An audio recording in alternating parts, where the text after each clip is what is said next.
It's texting right now.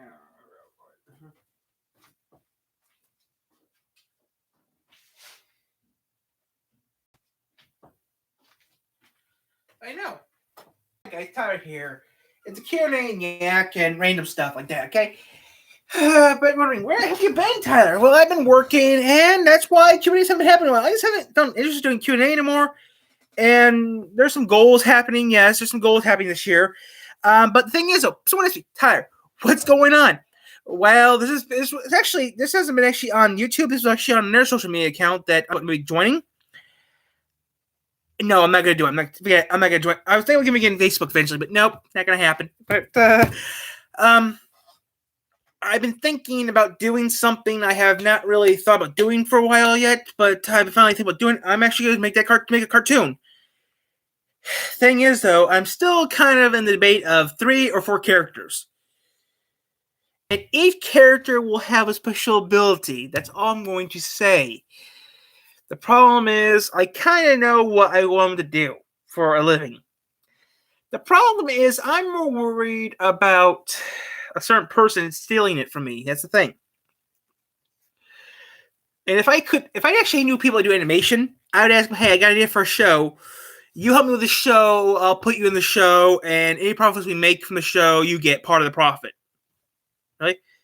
Yeah, I just want to do this for fun, actually. And then they say, well, why? You know what I really want to do the show for? I've been thinking about doing the show for a couple months to maybe a year now, which probably I can't animate, so that's why I need you guys to tell me. Now, where's the character? I don't have anything drawn yet, because I can't draw either. But I kind of got an idea of what I want to do. I want these characters, and one of these characters, I want them all to be working on the same company, and that's about it. I mean, they make 2 versions of it, monthly and weekly. Since she's got 1 version of it, and we put her in as a joke. I mean, all 3 of these guys work at this magazine, and that's it. All 3 of them work at the same magazine, and they all work and play together. But and all 3 of them have stuff in common. They all like each other as friends, but 2 of them actually have secrets that they haven't told no one, and then their 2 don't even know about the secret. YouTube.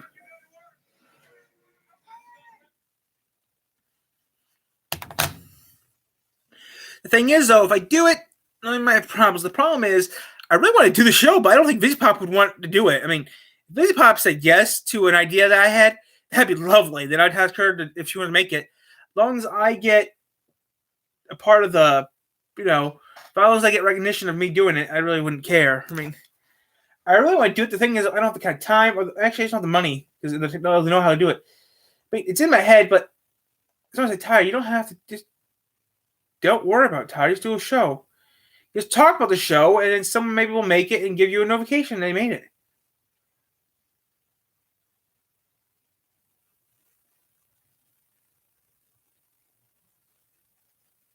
Huh.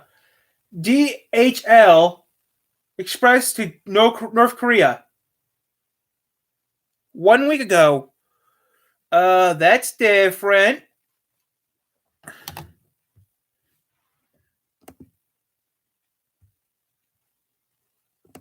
Stream 85 plus channels and save up to $500 a year with YouTube TV. Well, this is going to be interesting to see.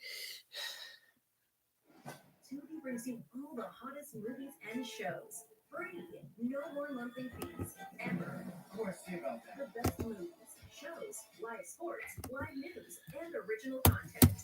Download and watch Tubi on your TV today.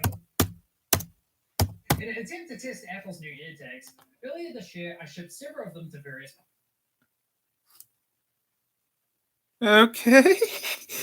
The cartoon is starting.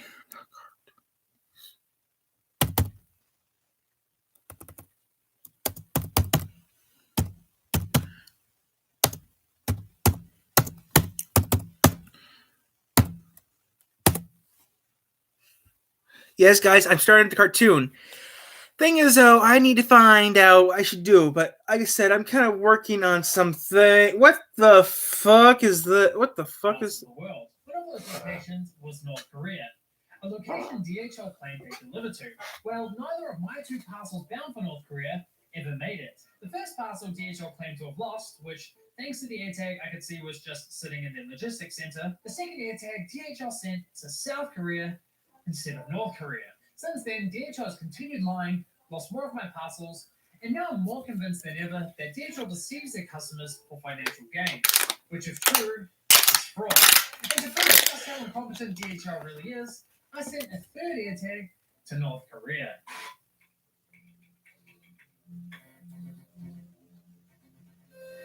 So he sent crap to North Korea. Okay, technically a DHL, if that's true with DHL, is a fraud. Ooh, okay. So I wouldn't trust DHL with parcel. Check with UPS or FedEx then. I'll stick with UPS or FedEx. Okay, so if DHL sells to North Korea, that's 2 words. Bull. Technically, it's 2 out of 3 packages. Okay, one got sold somewhere else, and the other one got sent to Seoul.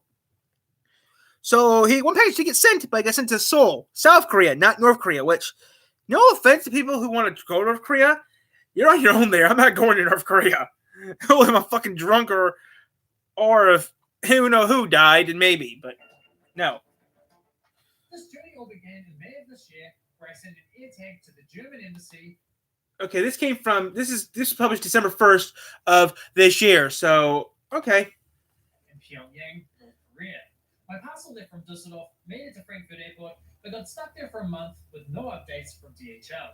After requesting an investigation on DHL's website, they informed me this would take 4 to 6 weeks to complete, prompting me to send a second AirTag parcel to North Korea, this time addressed to a government-run film commission in Pyongyang. Several weeks later, DHL concluded my first parcel was being lost and offered a refund after claiming that extensive investigation turned up no results. Unfortunately for DHL, I could track my parcel thanks to the AirTag and could see it was sitting in the logistics center, so I wasn't buying it.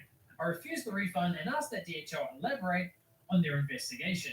The very next day, DHL magically found the package, updated the shipping status, and the parcel continued its journey, making its way to Beijing, China. Seems suspicious, right? Meanwhile, the second AirTag package had traveled to Leipzig Airport. About a week later, the AirTag sent a ping over a wind farm, which we were later able to match against the flight path of a cargo plane heading for South Korea.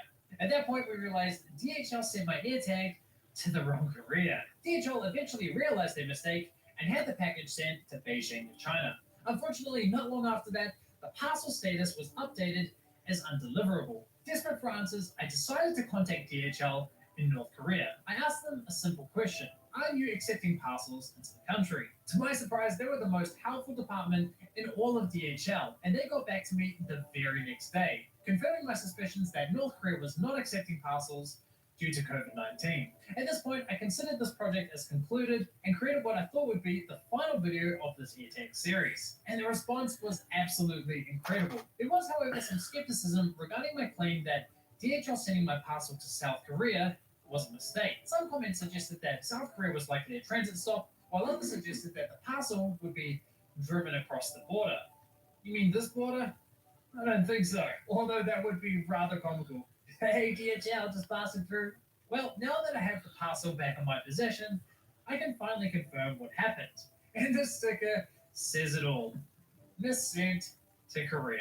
I have to admit, there was a part of me that thought that maybe I was wrong and that there was a logical reason for DHL sending my parcel to South Korea. But as you can see, it was just a completely mediocre mistake by DHL. Perhaps I'd be more understanding if the address on my parcel was handwritten, but I ordered the shipping label online. So DHL had the destination country on their system, and it was clearly labeled on the parcel.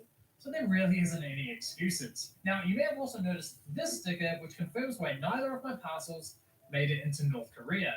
The mail could not be delivered due to the blocked postal route. So that aligns with what DHL in North Korea told me. But I was still left with a couple of questions. Why was only one of my parcels returned to me and the other one left in Beijing? And why on earth is DHL still claiming they can deliver to North Korea when clearly they cannot? To get some answers, the first thing I did was request an investigation into the parcel still sitting in Beijing. The second thing I did was call DHL directly to question them about my return parcel. I have to admit, I was lucky enough to speak with quite a friendly bloke from DHL. I explained the situation to him, gave him my tracking number, and told him about the stickers I found on the parcel. But as nice as he was absolutely adamant that shipping to North Korea was still possible. He said a system showed that there was no interruption to their service to North Korea whatsoever. I then brought up the fact that his colleagues in North Korea even confirmed themselves that they aren't accepting mail due to COVID 19. Even then, he assured me if I tried sending another parcel to North Korea, it should arrive without any problems. That's when I broke news to him that I had, in fact, not only sent one parcel to North Korea,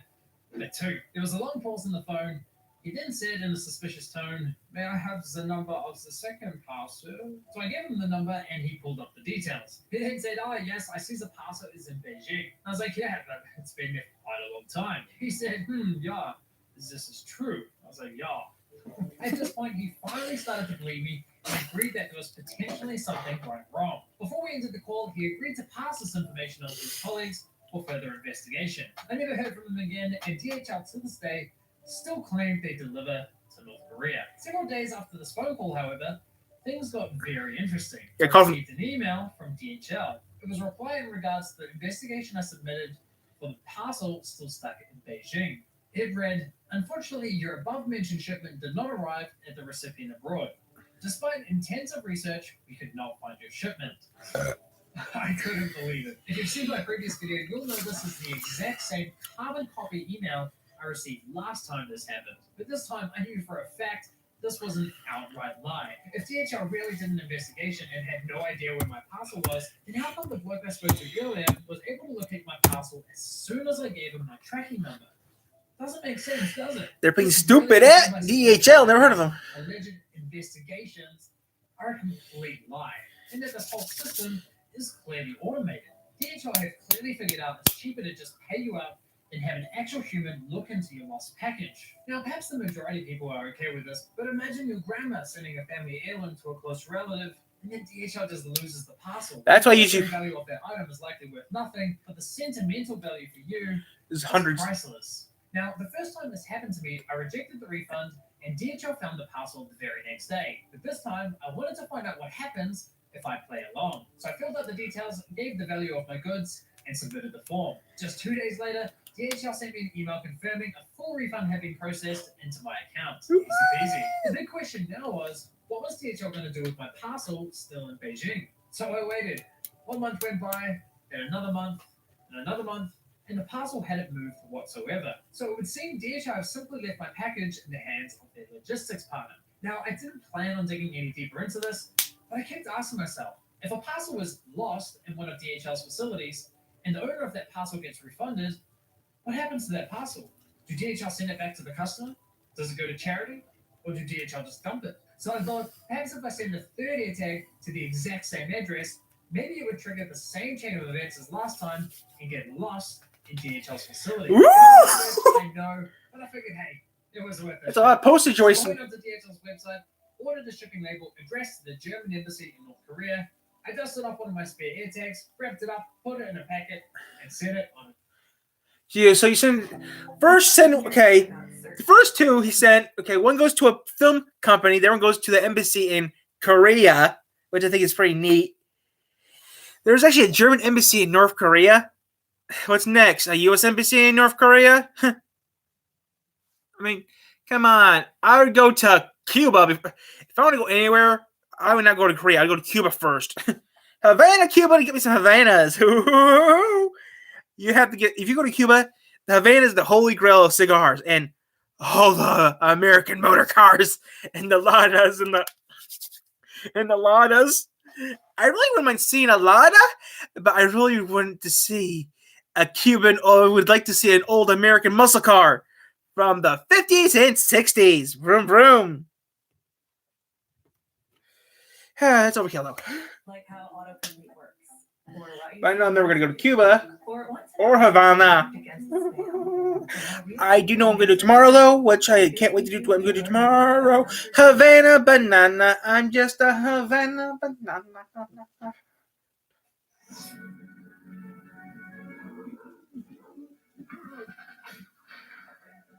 Havana banana. Ooh. Ooh, money, money, money, money, money, money, money, money. So we switched to this video. On its way. And would you believe it? My plan worked. only not quite the way I had hoped.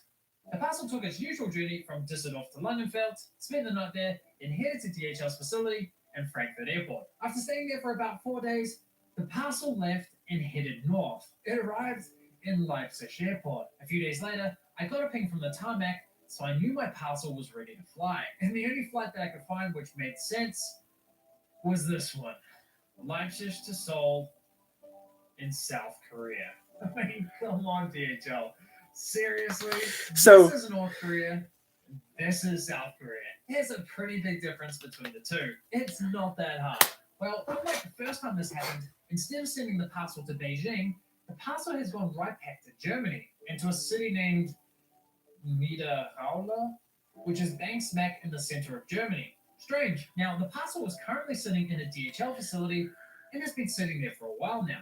And DHL has not updated the parcel as being undeliverable. So perhaps my plan has worked after all. I submitted an investigation request a few days ago, so it's going to be very interesting to see what happens. I'll be sharing the results of that on my Twitter and Instagram Oh, if you're curious to find out. I don't I have know Twitter. that suggesting DHL DHL sounds could like become shit. a fraud is a rather bold claim, but it's the only thing that makes sense to me. And DHL's silence hasn't really helped their case. The only time DHL have reached out to me was in a reply to this tweet. They invited me to email them, so of course I did, and I even sent them a link to my last video. But all I got in response was what felt like automated email replies. But do you know who hasn't remained quiet?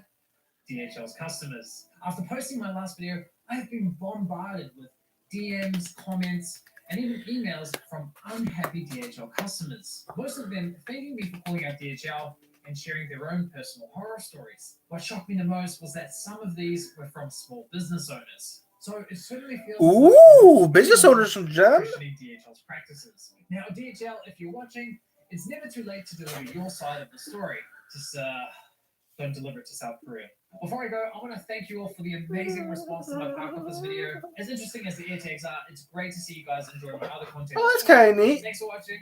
See you Well, that's kind of neat. I want to see that. I want to see that. I want to see that video. I want to see that video. link to my last video. But all I got in response was what felt like automated email replies. But do you know who hasn't remained quiet? DHL's customers. After posting my last video, I have been bombarded with DMs, comments. I never even used DHL. I always stick with America. DHL customers. Most of them. DHL, Denver was actually a good company. I always heard DHL is like number 3. Okay, yeah, FedEx, UPS are the two big companies in the U.S. Okay, in the world actually. DHL never did much in here in the U.S. I'm not gonna look at DHL because DHL sounds like the boat. Don't deliver it to South Korea. Before I go, I want to thank you all for the amazing response to my Park Office video. As interesting as the air tags are, it's great to see you guys enjoy. I want to see this. I want to see this. Create a purple office. I was through the park the other day, and I noticed a few people were outside working on their laptops. And I'm talking 2 p.m. on a Wednesday. Oh, thanks it came out to last the month. pandemic, we know that Okay. home office is 100% Wanna see this? possible with today's technology. But what about Park Office? Is that even a thing? Park office? Probably not, but I found the whole idea rather intriguing. So today, we're giving it a go. This is interesting. Wait, where you live, dude? Is my question. What country do you live in, man? I wasn't what you're on. I don't know what his name is, but he's crazy. Where do you live, man? What country do you live in? I could do the same thing here, couldn't I? A lot of part of this experiment for me was making sure that all the technology that I brought to the park could be transported conveniently and in one load. Now, I don't own a vehicle, but I managed to fit all of my gear into this cart. And honestly, bringing it there was a walk in the park. For Literally. this furniture, I used a fold-out table and a camping chair. Not the most Okay. ergonomic setup. I do the same thing. If you want that fresh air and vitamin D while you're working, you'll have to be willing to make. So you don't have a car? sacrifices. Now, with this current setup, I would only be able to work for about an hour to an hour and a half before my laptop's battery would run out of juice. But if I'm going to do Park Office, I want to be able to do it the whole day. A dying battery is a modern day evil, and my iPad was already at 25%. Well, that's where the Jackery Explorer 1000 comes into play. This power bank boasts I heard about those. power with a running output of 1,000 watts and up to 2,000 in surge wattage. The Jackery 1000 does offer 2 AC power outlets. However, I brought along my power tower, just in case. So as you can see, once my laptop and iPad were plugged in, I was only drawing about 45 to 55 watts of power, which is no sweat to the Jackery. So I was back in action and could continue working. But one thing we need to keep in mind is that even the Jackery 1000 has a finite amount of energy it can offer, right? Well, it's a good thing I also brought with me 2 Jackery 100 watt solar panels, which can feed directly into the Jackery 1000. That's neat. You simply fold these bad boys out like so, pull out these little legs. Question, dude, what country you live in? This adapter, plug it into the Jackery 1000, and booyah! We now have 115 watts of green energy feeding back into the power bank. So now my office is being powered by the sun. Epic! Now, while I was in the planning stages of this video, I was looking for the right power bank for this project, and after digging through a bunch of reviews, the Jackery stood out to me the most. I'm going to delete this. This project was getting pretty darn expensive, and there was no way I was going to be able to afford all this tech. So I hired my favorite storyboard artist to drop this concept image of my idea. I then sent the concept in an email to Jackery, hoping it would convince the team to get behind my project and support me by sending some of their gear. Luckily for me, they loved the idea and sent me out these awesome products. And what I really respect is that they did this with no strings attached. They simply sent the gear out to me and said, have fun. Not all companies are willing to do that, so a massive thanks to the team at Jackery. You guys are awesome. Alright, so with my power issues resolved for my office, it was time to kickstart the workday. And what better way to do that than with some good old caffeine? So I got along. Okay, I'm not watching anymore. That's pretty cool though, man. But dude, I don't live in the US. I live in the United States. I don't live in the UK. So no offense, dude. I don't want to see that. That's depressing. That's depressing. That's funny. Okay, that wouldn't mind me fine seeing that. But yeah, guys. No offense, guys. But some things I watch online, I kind of don't like to watch. But that's pretty neat, though. But yeah, that's pretty cool, guys. I mean, I'm not like those famous YouTubers that do all this fancy shit, but I'll be back on in a minute, guys. I have to do something here.